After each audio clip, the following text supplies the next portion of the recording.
జై భీమ్, జై ఇన్సాన్. జోహార్ శ్రీరాములు శ్రీనివాస్ అన్న. అయితే ఒక ప్రోటోకాల్ ఉంటుంది.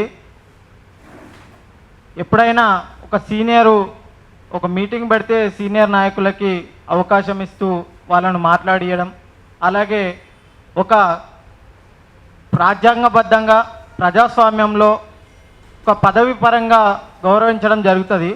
అలాగే ఒక సీనియర్ నాయకుడు లేకపోతే సీనియర్ అధికారి ఉన్నప్పుడు సిఐ వస్తే అక్కడ ఉన్నటువంటి ఎస్ఐ లేచి సెల్యూట్ చేయడము, అదే ఎస్ఐ వస్తే కానిస్టేబుల్ సెల్యూట్ చేయడము, కానిస్టేబుల్లకి హోంగార్డులకి మధ్యన సత్సంబంధాలు ఏర్పాటు చేసుకొని స్నేహభావ సంబంధాలు ఏర్పాటు చేసుకోవడం, ఇది ఒక ప్రజాస్వామ్యంలో రాజ్యాంగ పరంగా ఉన్నటువంటి రూల్స్ అండ్ రెగ్యులేషన్స్.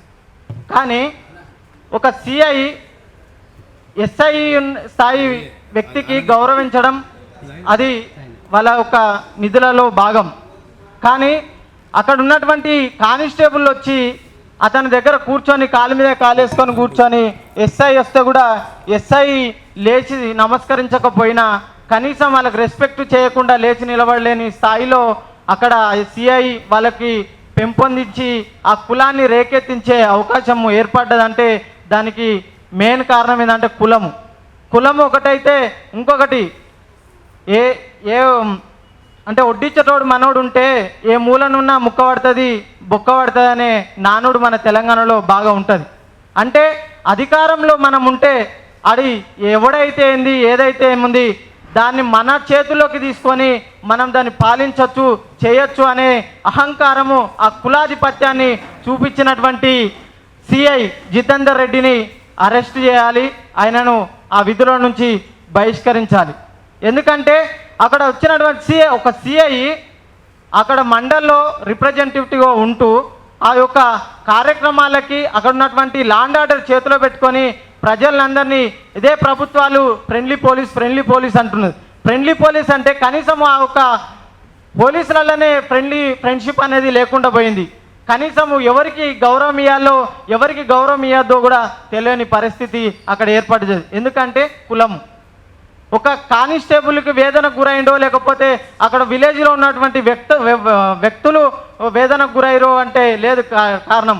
అక్కడ లాండ్ ఆర్డర్ సిస్టాన్ని తన గుప్పిట్లో పెట్టుకొని ఆ ఒక సమస్యలని రేకెత్తించే ఆ సమస్యలను నివారించడం కోసం పనిచేస్తున్నటువంటి ఒక ఎస్ఐ ఈ లోన్ అవ్వడం అంటే చాలా బాధాకరం. కానీ ఆ ఎస్ఐకి బాధకు గురైనటువంటి ఆయన మాట్లాడుతుంటే వీడియో రీసెంట్గా అక్కడ ఒక శరత్ అనే వ్యక్తి ఏం జరిగిందన్న మీరు అని చెప్పేసి అంటే పంచనామా చేసేటప్పుడు అన్న అక్కడ ఉన్నటువంటి కానిస్టేబుల్ నన్ను వేదనకు గురి చేస్తారు అంటే ఒక ఎస్ఐ స్థాయిలో ఉన్నటువంటి వ్యక్తి వీలైతే కానిస్టేబుల్ను సస్పెండ్ చేసో లేకపోతే కొన్ని రోజులు నిధుల నుంచి బహిష్కరించే అధికారం ఆయన చేతిలో ఉంటుంది.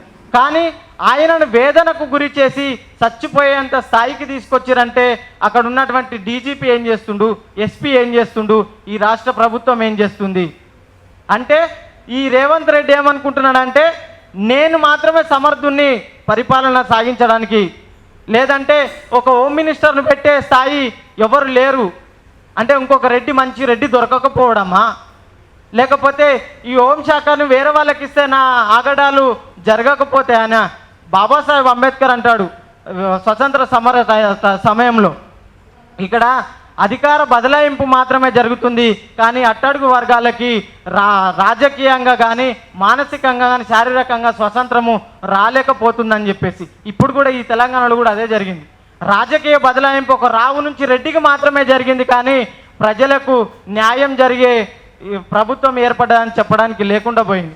ప్రజాపాలన ప్రజాప్రభుత్వం అని చెప్పేసి చెప్పినటువంటి అదే రేవంత్ రెడ్డి ఆయన గురువు గారు పక్క రాష్ట్రం నుంచి మన రాష్ట్రానికి వస్తున్నంటే ప్లకార్డ్స్ హోస్టింగ్ లేచి స్వాగతం చెప్పాడు. అదే ఒక డిఎస్సికి సంబంధించినటువంటి వాళ్ళు గ్రూప్స్ ప్రిపేర్ అయ్యే వాళ్ళు మాకు పోస్ట్పోన్ చేయండి లేకపోతే ఉద్యోగాలు పెంచండి అంటే ఆ ఒక మళ్ళీ కంచెలు వేసే పరిస్థితి తీసుకొచ్చిండు. అలాగే ఆయన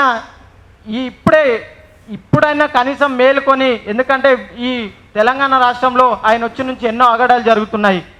ఎస్సీ భూములను లాక్కోవడం కానీ లేకపోతే ఒక ఎస్టీ మహిళకి అత్యాచారం జరిగినా లేకపోతే వాళ్ళకు అన్యాయం జరిగినా స్పందించకపోవడం కానీ తర్వాత ఒక చిన్న బాలుడు 6వ తరగతి చదువుకునే పిల్లగాడు ఒక మామిడికాయ తెంపిండని చెప్పేసి అక్కడ ఉన్నటువంటి రెడ్డి ఆయన చేసినటువంటి పాశ్చాత్తిక ఆనందానికి నిరసనగా ఈయన హోంమంత్రిని ఆయన దగ్గర కాకుండా వేరే వాళ్ళకి సమర్థులైన వాళ్ళకి వెంటనే ఇవ్వాలి.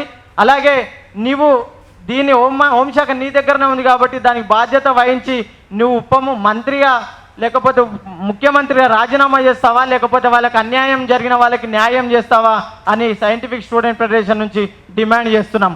అలాగే ప్రభుత్వాన్ని ఇప్పుడు మన సంఘాలు ఏర్పాటు చేసినటువంటి డిబిఎస్ఎఫ్ కానీ డిబిఎఫ్ కానీ ఎన్ఏపిఎఫ్ కానీ కేవీపీఎస్ కానీ ఏర్పాటు చేసిన ఈ రౌండ్ టేబుల్ సమావేశానికి మేము విన్నవించుకునేది ఒకటే, అన్ని సంఘాలను మీరు పెట్టిన ప్రతిపాదనలో మా భాగస్వామ్యం ఎప్పుడు ఉంటుంది. మేము ఫ్యాక్ట్ ఫైండింగ్కి మేము వస్తాము, మీతో పాటు మేము కలిసి పయనం చేయడానికి సిద్ధంగా ఉన్నాము.